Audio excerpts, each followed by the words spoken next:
이제 하나님의 말씀을 나누겠습니다. 우리가 살고 있는 이 시대를 가리켜서 포스트 모더니즘 시대라고 이야기를 합니다. 20세기 중반부터 문학과 철학과 예술 등의 분야에서 등장하게 된 이 포스트 모더니즘이라는 이 개념은 우리의 사고방식과 인간 관계와 또 사회 구조 등을 바꾸어 놓았는데, 이러한 영향은 우리 신앙생활에도 지대한 영향을 미치고 있습니다. 어떠한 영향을 미치고 있느냐? 포스트 모더니즘의 기본 틀은 너도 옳고 나도 옳다라는 사상입니다. 이것을 잘 보여주는 예화가 있는데, 한 가지 소개해드리면 황희정승 집안에 종 두 사람이 있었다라고 합니다. 어느 날 서로 자기가 옳다라며 말다툼을 벌이다가 누가 옳은지 결론이 나지 않자 황희정승에게 와서 옳고 그름을 판단해 달라고 이야기를 하였습니다. 먼저 A라는 종의 말을 듣더니 황희정승은 A의 말이 맞다라고 하였고, 또 이어서 B 종의 말을 듣더니 그 말 또한 옳다라고 이야기했습니다. 이를 지켜보던 황희정승의 부인이 둘 다 맞다고 하면 어떻게 옳고 그름을 가릴 수 있느냐라고 묻자 부인 말 또한 맞구려 했다라는 것입니다. 이것이 바로 포스트 모더니즘의 특징입니다. 그러하기 때문에 개인 각자가 자신의 삶을 바탕으로 이해한 것이 진리가 되는 사회가 바로 우리가 살고 있는 시대입니다. 이 포스트 모더니즘 시대는 오래전 성경 시대에 이스라엘 백성들이 겪었던 사사 시대와 잘 통합니다.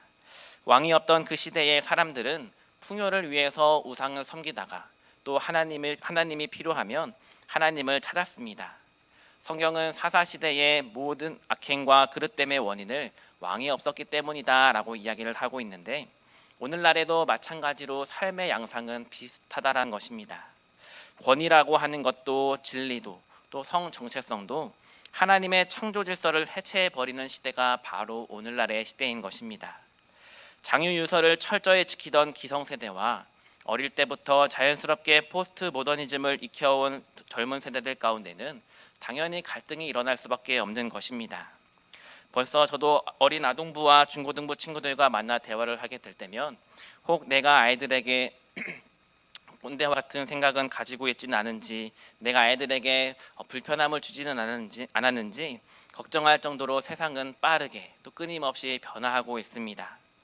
과거에는 권세라는 것이 하늘에서 오는 것이라는 사실에 변함이 없었고, 사람들 또한 당연히 그렇게 생각하였지만 종교 개혁과 문화혁명 등을 거쳐오면서 이러한 이야기는 더 이상 통하지 않게 되었습니다.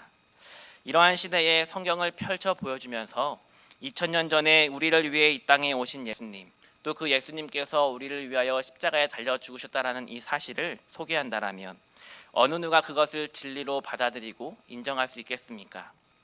오늘 본문에도 예수님의 권위를 받아들이지 못하고 끝내 거부하였던 세 사람이 등장을 하는데, 대제사장들과 서기관들과 장로들입니다. 오늘 본문이 기록된 시점은 예수님께서 예루살렘에 입성하신 지 3일째 되는 날입니다. 첫 번째 날은 성전을 둘러보셨고, 두 번째 날에는 성전에서 장사하는 자들을 꾸짖으셨고, 그리고 셋째 날 본문이 기록된 것은 오늘 우리가 함께 읽은 말씀인데, 예수님은 이번에도 첫째 날과 마찬가지로 성전을 두루 살피셨습니다.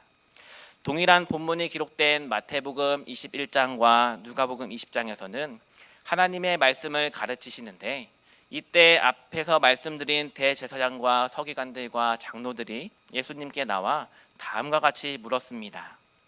이르되 무슨 권위로 이런 일을 하느냐? 누가 이런 일을 할 권위를 너희에게 주었느냐라고 말입니다. 이들은 예수님의 태도를 이해할 수 없었고, 또 예수님의 가르침이 몹시도 불편하였습니다. 도대체 예수라고 하는 자가 누구이길래 병 고치고 또 말씀을 강론하고 성전에서 일어나는 일들을 참견하는지 그들은 몹시 불쾌했습니다. 그들이 볼 때 예수님은 이런 일을 할 수 있는 자격이 없었기 때문입니다. 왜냐하면 예수님께서는 랍비의 훈련을 받은 것도 아니고, 또 예수님이 제사장 가문에서 태어난 것도 아니기 때문에 이들이 바라볼 때 예수님이 지금 행하고 있는 것은 무면허 행위를 하는 것처럼 보일 수밖에 없었던 것입니다. 그리하여 예수님을 당장이라도 죽이고 싶은 마음이 가득하였지만, 당시 많은 사람들이 예수님을 따랐고 또 어떻게 할 수 없었기 때문에 마음속으로만 예수님을 죽일 생각을 하고 그 기회만을 품고 있었습니다.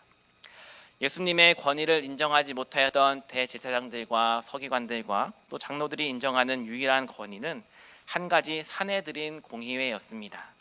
당시 이스라엘은 로마의 속국이었기 때문에 행정상으로는 헤롯 왕에게 또 사법은 총독에게 있었는데 종교와 전통만큼은 유대인 자치기구였던 사내들인 공의회에 있었기 때문입니다. 더욱이 예수님의 가르침은 이 사내들인 공의회에서 주장하는 의견과 의견의 정면으로 반박하고 도전하는 말씀이었기 때문에 그들은 몹시 불편할 수밖에 없었습니다. 그러하기에 예수님이 대답하시기에 곤란한 질문을 던져서 예수님이 어떤 대답을 하더라도 그것을 핑계 삼아 신성모독과 성정모독죄로 잡아넣으려는 계획을 하였습니다. 하지만 예수님은 그들의 계획을 다 꿰뚫고 계셨고 반대로 그들에게 질문을 하시는데 29절과 30절의 말씀입니다. 예수께서 이르시되 나도 한 말을 너희에게 물으리니 대답하라.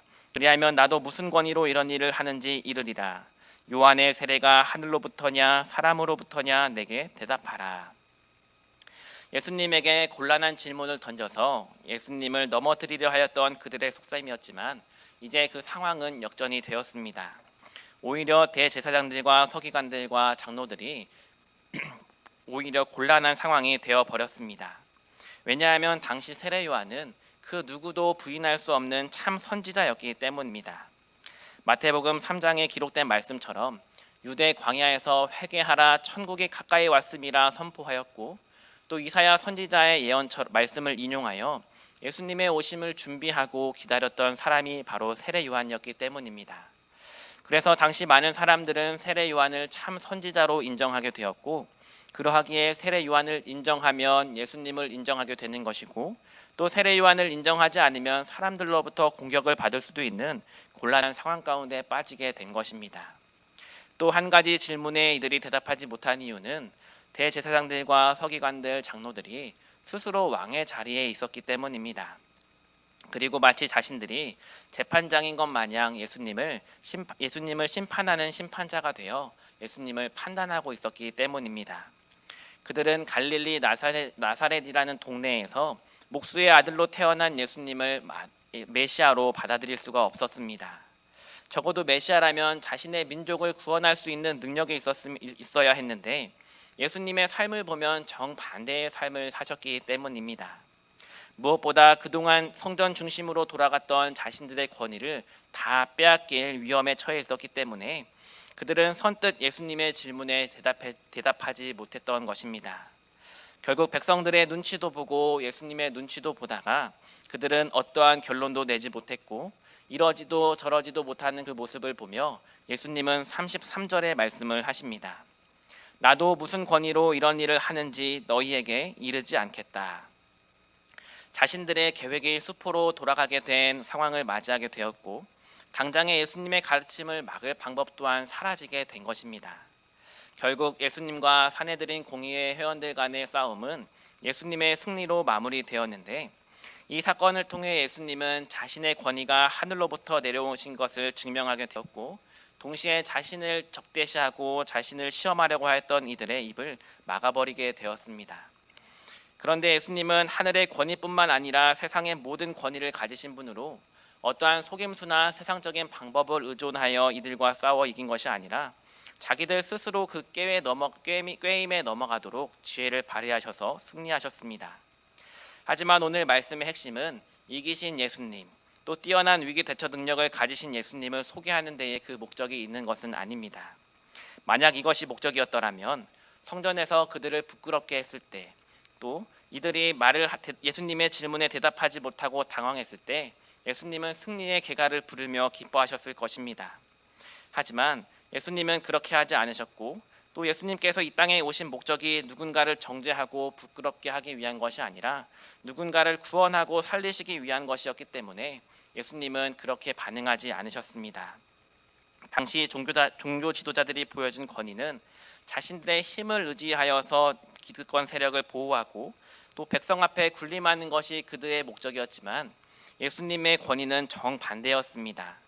우리를 사랑하사 그 죄를 대속하기 위하여 독생자 예수님을 이 땅에 보내주신 하나님 아버지의 마음, 그것이 예수님께서 가장 최고의 가치로 여기셨고 또 예수님의 삶을 통해 증거하신 권위의 모습이었습니다. 우리들 눈에는 종교 지도자들은 하나님 앞에 심판받아야 할 대상이고 또 예수님께 까불다가 본전도 찾지 못한 망신당한 사람들로 여겨지지만 예수님의 시선에서는 그들 또한 구원의 대상이셨다라는 것을 잊지 말아야 할 것입니다. 하나님 아버지의 사랑이 그들에게도 역사하여 진정 하나님 앞에 돌아오기를 예수님은 누구보다도 간절히 원하셨을 것입니다. 하나님의 이러한 마음이 예수님의 제자된 우리들에게도 동일하게 나타나기를 소망합니다. 그래서 우리의 신앙이 누군가 위에 군림하고 또 나를 높이는 데 있지 아니하고 예수 그리스도와 같이 철저히 낮아지고 겸손하여져서 저와 여러분의 삶을 통해 누군가를 살리고 세우는 귀한 도구가 되기를 소망합니다. 이제 말씀을 정리하면서 시편 기자는 이 편에서 세상이 요란한 이유를 가리켜 모든 인간이 다 자기가 주권자라고 하기 때문에 소란스럽다라고 이야기합니다. 그러나 하나님께서는 그들을 비웃음거리로 만드시고 한 왕을 거룩한 산에 세우신다라고 말씀하셨는데 그분은 바로 예수 그리스도이십니다. 대림절을 보내며 성탄을 기다리는 우리들의 삶은 하늘과 땅의 모든 권세를 가지신 예수님을 기다리고 소망하는 절기입니다.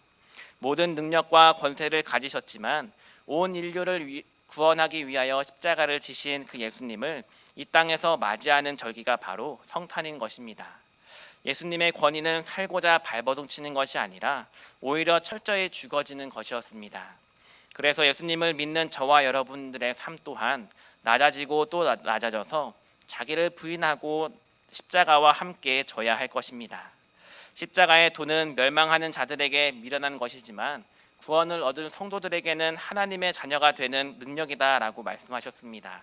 한 주간 살아가실 때 이 능력을 입어 나를 겸손히 낮추고 왕 대신 하나님만을 높이시는 그래서 예수님의 권위 아래 순복할 수 있는 귀한 성도님들 되시기를 간절히 소망합니다.